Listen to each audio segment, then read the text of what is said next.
1 Coríntios, capítulo 12, versículo 26. Amém? Amém. De maneira que, se um membro padece, todos os membros padecem com ele. E se um membro é honrado, todos os membros se regozijam com ele. Os irmãos podem tomar os vossos assentos. Irmãos, esse versículo que nós acabamos de ler, ele está inserido no livro de 1 Coríntios, que é uma epístola. O que é uma epístola? É uma carta. E essa carta, ela foi escrita pelo apóstolo Paulo e dirigida à igreja que estava localizada na cidade de Corinto. E estudando sobre a cidade de Corinto, eu pude aprender que a cidade de Corinto, ela era a mais antiga cidade da Grécia e ela também era a mais importante cidade comercial da Grécia.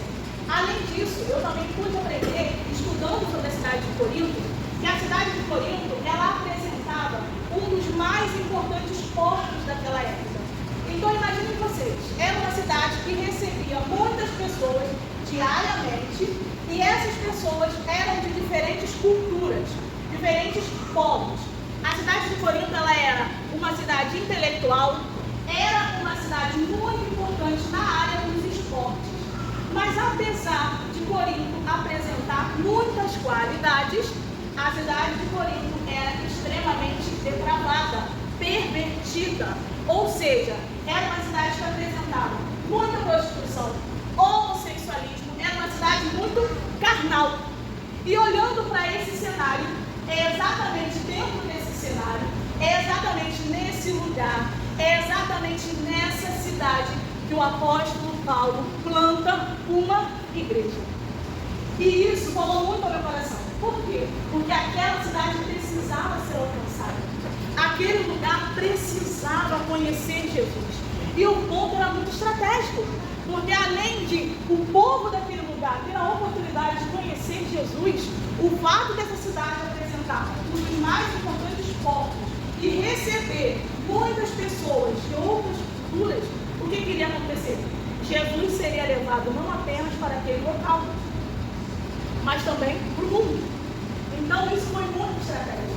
E quando a gente lê lá no livro de Atos, no capítulo 18, no versículo 11, a gente vai ver que o apóstolo Paulo ficou ali em Corinto durante 1 ano e 6 meses. E durante a sua segunda viagem missionária, ele funda essa igreja ali em Corinto. Só que quando o apóstolo Paulo está na sua terceira viagem missionária, lá na cidade de Éfeso, lhe é comunicado que lá na igreja de Corinto estavam acontecendo alguns problemas, estavam acontecendo algumas coisas. Então, nesse momento, o apóstolo Paulo escreve 1 Coríntios com um propósito. Que propósito era esse, irmãos? Tratar, solucionar os problemas que estavam acontecendo ali naquela igreja de Corinto. O propósito era direcionar aquele povo, aconselhar aquele povo. E um outro propósito muito importante era responder a alguns questionamentos, algumas dúvidas que o povo da igreja de Corinto tinha acerca da vida cristã. E aqui eu abro um parêntese. 1 Coríntios não foi apenas direcionada à igreja de Corinto. Nós vamos ver lá em 1 Coríntios, no capítulo 1, no versículo 2, que esta carta, ela também é direcionada a mim e a você. Ela é direcionada a toda a igreja, a todos os cristãos. Então, quando a gente lê 1 Coríntios, nós conseguimos absorver grandes ensinamentos que são extremamente relevantes para a vida cristã. Que ensinamentos são esses? Nós conseguimos aprender através de 1 Coríntios o perigo das facções, das divisões, das dissensões dentro das igrejas. Nós conseguimos aprender sobre a adoração pública, sobre a liberdade cristã. Nós conseguimos aprender sobre a ceia do Senhor. Nós sempre lemos, durante a ceia, um capítulo que está em 1 Coríntios. Nós conseguimos aprender sobre o amor, que é o capítulo 13, tão conhecido. Nós conseguimos aprender sobre a ressurreição. Enfim, irmãos, muitos ensinamentos que são muito relevantes para a nossa vida enquanto cristão. E dentro desses ensinamentos, nós também conseguimos aprender acerca dos dons espirituais e da unidade dentro da igreja, que é o tema de 2025 da nossa igreja, da RPV. E esses dois temas, os dons espirituais e a unidade dentro da igreja, estão inseridos no capítulo 12, que é o capítulo que a gente vai se aprofundar nessa noite. Então, eu gostaria de pedir para os irmãos, deixem as vossas Bíblias abertas aqui em 1 Coríntios capítulo 12, que ao longo da pregação nós estaremos fazendo a leitura de alguns versículos que estão presentes aqui em 1 Coríntios capítulo 12. Amém? Então vamos lá, irmãos. Em 1 Coríntios capítulo 12, no versículo 1, nos diz assim: acerca dos dons espirituais, não quero, irmãos, que sejais ignorantes. O que o apóstolo Paulo estava nos ensinando através deste versículo? Está nos ensinando através desse versículo. Para aquele povo ali em Corinto, lá em 1 Coríntios capítulo 1, versículo 7, o apóstolo Paulo vai dizer que a igreja de Corinto tinha todos os dons, porque ele diz que ali não faltava nenhum dom. Então nós conseguimos interpretar que eles tinham todos os dons espirituais. Porém, apesar daquele povo, daquele local, daquela igreja ter todos os dons espirituais, eles eram uma igreja imatura, era uma igreja carnal, era uma igreja em que o culto precisava de ordem e decência. Então, quando o apóstolo Paulo diz acerca dos dons espirituais, não quero, irmãos, que sejais ignorantes, ele está dizendo, não quero que vocês sejam pessoas sem conhecimento. O ignorante aqui é falta de conhecimento. E o que ele está dizendo para mim e para você? O que a palavra de Deus está dizendo para mim e para você? A vontade de Deus para a nossa vida é que a gente não seja ignorante acerca dos dons espirituais. Nós precisamos, irmão, saber o que são dons espirituais.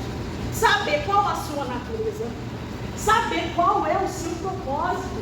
Porque o seu propósito é extremamente relevante para a unidade da igreja.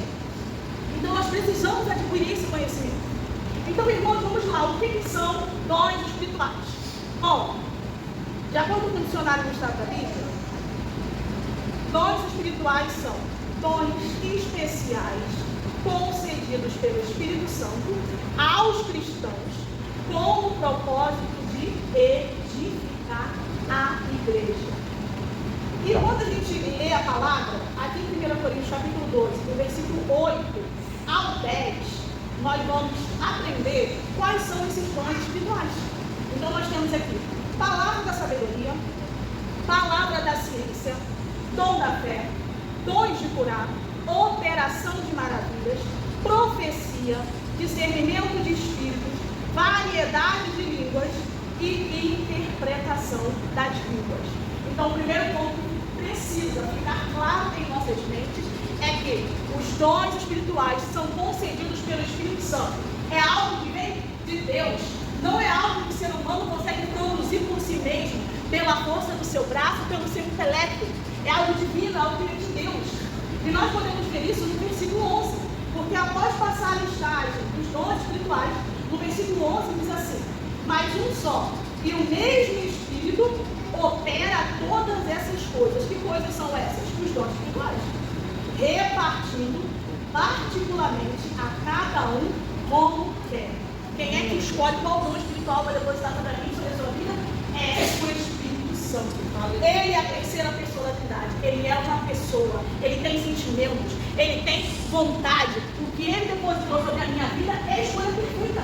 E o que ele depositou sobre a vida da Lu é a escolha perfeita. Sobre a vida da Lutina, a escolha perfeita. É ele quem decide. Só que aí, irmãos, vamos lá. Nós não podemos usar esse versículo. Então já que é o Espírito Santo que decide, eu vou ficar sentadinho esperando. Porque a palavra está dizendo, ele escolhe. Mas a palavra também vai dizer, em 1 Coríntios capítulo 12, versículo 31, e em 1 Coríntios capítulo 14, versículo 1, que nós devemos procurar, buscar, com zelo. Não é de qualquer maneira. É buscar, procurar com zelo pelos dons espirituais. Dons, ou seja, irmão, senhora, mas eu já tenho dom de variedade de línguas. Uns que têm o dom de interpretação das línguas. Porque se você já recebeu de Deus variedade de línguas, que traz edificação para você, buscando a interpretação das línguas, você vai trazer edificação para a igreja. Irmão, senhora, mas eu não sei qual o dom que o Espírito Santo depositou sobre a minha vida. Busque. Não tem outra opção, irmãos. A gente precisa desejar. A gente precisa buscar, a gente precisa pedir, porque existe algo importantíssimo. Se for depositado por Deus para as nossas vidas, é importante. Nós precisamos ter. E a igreja, principalmente, a igreja atual necessita da atuação dos dons espirituais. Sabe por quê, irmão? Sabe qual é o propósito dos dons espirituais? Lá em 1 Coríntios, capítulo 14, no versículo 12, nos diz assim: assim também vós, como desejais dons espirituais, procurai sobejar. Sobejar significa crescer. Procurai crescer neles, nos dons espirituais, para a edificação da igreja. E ainda aqui em 1 Coríntios capítulo 14, no versículo 26, vai dizer assim: que fareis, pois, irmãos, quando vos ajuntais? Cada um de vós tem salmo, tem doutrina, tem revelação, tem língua, tem interpretação. Faça-se tudo para a edificação. Então, qual é o propósito dos dons espirituais? Qual é o principal propósito dos dons espirituais? É servir, é serviço, é a edificação do corpo de Cristo. E o que é esse edificar? É fortalecer, é manter de pé, é auxiliar no crescimento e no amadurecimento espiritual da igreja. Quer ter uma igreja saudável? Tenha a atuação dentro do propósito dos dons espirituais. Quer ter uma igreja mais unida? Tenha a atuação dos dons espirituais dentro do propósito. Porque se fica fora do propósito, acontece como aconteceu na igreja de Corinto: rachadura, divisão. Uns eram de Paulo, outros de Apolo, outros de Celas e outros de Cristo. Ou seja, divisão. Mas quando os dons espirituais, irmãos, eles são utilizados dentro do propósito, não tem vez para Satanás. A igreja fica firme, a igreja fica de pé, a igreja permanece. Só que tem pessoas que confundem. Ao invés de achar que os dons espirituais são para servir, elas pensam que os dons espirituais são para ser vistos. É para se aparecer, é para se autopromover, é para mostrar: olha como eu sou espiritual, porque eu tenho vários dons. E não é esse o propósito. Sabe por quê? Quando a gente estuda sobre a Espírito Santo, a gente vai ver lá no Evangelho de João, no capítulo 16, no versículo 13 e 14, diz assim: mas quando vier aquele Espírito da verdade, até que eu vos falou sobre o Espírito Santo, ele vos guiará em toda a verdade, porque não falará de si mesmo, mas dirá tudo o que tiver ouvido e vos anunciará o que há de vir. Ele, o Espírito da verdade, o Espírito Santo, me glorificará, porque há de receber o que é meu e vou lá de anunciar. Ou seja, o Espírito Santo veio para glorificar a Cristo. Então, uma das características de uma pessoa cheia do Espírito Santo é que ela glorifica a Cristo. É menos eu e mais o Senhor Jesus Cristo. Ele é o centro, Ele é o nosso guia. E diminua Ele, que Ele cresça, que Ele desapareça, que Ele apareça. Essa é uma das características de uma pessoa cheia do Espírito Santo. Porque o Espírito Santo vai ensinar ela a glorificar a pessoa que merece a honra e a glória e o louvor. Então, seguindo essa linha de pensamento, os dons espirituais, eles também não são para isso, para se aparecer, para se engrandecer, mas é para servir, é para a edificação do corpo de Cristo. E o que é esse corpo de Cristo, irmão? Voltando em 1 Coríntios, capítulo 12, no versículo 12, nós vamos ver que o apóstolo Paulo, ele usou o corpo humano, o corpo físico, para explicitar o corpo de Cristo, ou seja, a igreja. Então, o que nós vamos compreender através da palavra de Deus? Que o corpo humano, ele é composto por membros, correto? Membros com distintas funções. Só que é a junção desses membros que formam o corpo. O corpo é um, mas os membros são vários, as funções são distintas. Agora, pode um corpo humano ser formado apenas de olhos?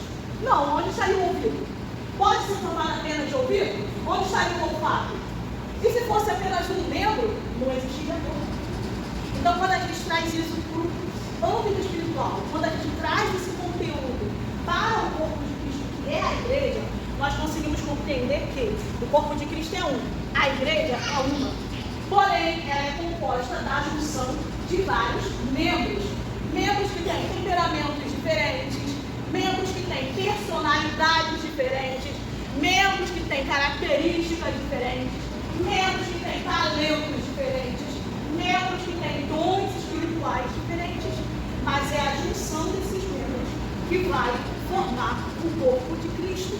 E é a unidade, o trabalho em equipe que vai fazer com que a igreja permaneça de pé. E é a edificação, ou seja, o uso correto dos dons espirituais, que vai fazer com que um irmão consiga auxiliar o outro a permanecer na caminhada cristã. Então, os dons espirituais, irmãos, são extremamente relevantes para a igreja. Mas sabe qual é a vontade de Satanás? A vontade de Satanás é que a gente acredite que a atuação dos dons espirituais cessaram.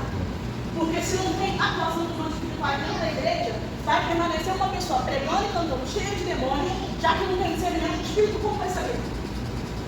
A vontade de Satanás é que a gente sejam pessoas medrosas, que têm medo dos dons espirituais, porque assim vai errar. A vontade de Satanás é que a gente seja ignorante e nos falte conhecimento acerca dos dons espirituais. Então, se vocês vieram até esse lugar hoje e vocês estão olhando a listagem dos dons espirituais e pensando, não sei o que eu tenho, não sei o que o Espírito Santo tem posto na minha vida. Essa situação tem que mudar, irmãos. Isso tem que nos causar algum impacto. Eu tenho 29 anos de idade, 29 anos de evangelho, e eu nunca vi alguns dons espirituais visivelmente assim, já vi vídeos, né, nas redes sociais. Mas em igrejas tem alguns dons espirituais que eu nunca vi atuação. Então isso tem que ser algo que tem que arder no nosso coração, tem que nos incomodar. Ou será que o Espírito Santo só está escolhendo uma pessoa para ter um dom espiritual? É para todos. Só que a gente precisa fazer a nossa parte. A gente precisa ter interesse. A gente precisa buscar. Capítulo 12, versículo 4 e 5, nos diz assim: porque assim como em um corpo temos muitos membros, e nem todos os membros têm a mesma operação, assim nós, que somos muitos, somos um só corpo, em Cristo. Mas, individualmente, somos membros uns dos outros. Ou seja, somos dependentes uns dos outros. Podemos ajudar uns aos outros. Então, irmãos, quando nós conseguimos compreender o que são dons espirituais, quando nós conseguimos compreender o que é ser um membro do corpo de Cristo, quando nós conseguimos compreender que é a junção dos membros, é a unidade que forma o corpo de Cristo, que forma a igreja, quando nós conseguimos compreender que o meu irmãozinho que está aqui do lado, ele também é um membro do corpo de Cristo, não é de qualquer corpo, é do corpo de Cristo. Quando a gente compreende isso, a gente entende o peso do versículo 26, que foi o versículo escolhido pela igreja para a ministração dessa noite. Eu vou ler novamente o versículo 26, que diz assim: de maneira que, se um membro padece, todos os membros padecem com ele. E se um membro é honrado, todos os membros se regozijam com ele. Ou seja, duas palavras aqui chamaram a minha atenção: a palavra padecer e a palavra regozijar.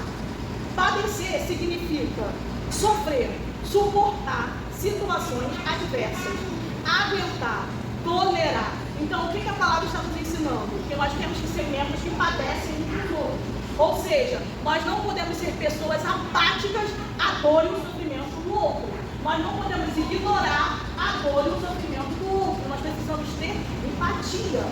Só que aí eu pergunto para a igreja, diante do cenário atual cristão, diante do que nós temos visto nas redes sociais, diante do que tem à nossa volta, das igrejas que vocês conhecem, vocês acreditam que existe a atuação desse versículo dentro das igrejas? Será que os membros estão padecendo uns com os outros? Será que os membros estão sofrendo um a dor do outro? Será que os membros estão cuidando uns dos outros? Ao meu ver, infelizmente, a atuação desse versículo não tem acontecido em algumas igrejas. Só que quando a gente olha para 1 Coríntios capítulo 12, a gente vai ver o apóstolo Paulo usando o corpo humano, o corpo físico, para explicitar o corpo de Cristo. Então, o que ele demonstra através desses versículos? O que nós podemos aprender? Quando a parte do nosso corpo é machucada, vou dar um exemplo: se a gente torce o nosso pé, se a gente machuca o nosso pé, a gente vai lá, corta ele, deixa ele de lado e continua andando normalmente? Não. O que normalmente a gente faz?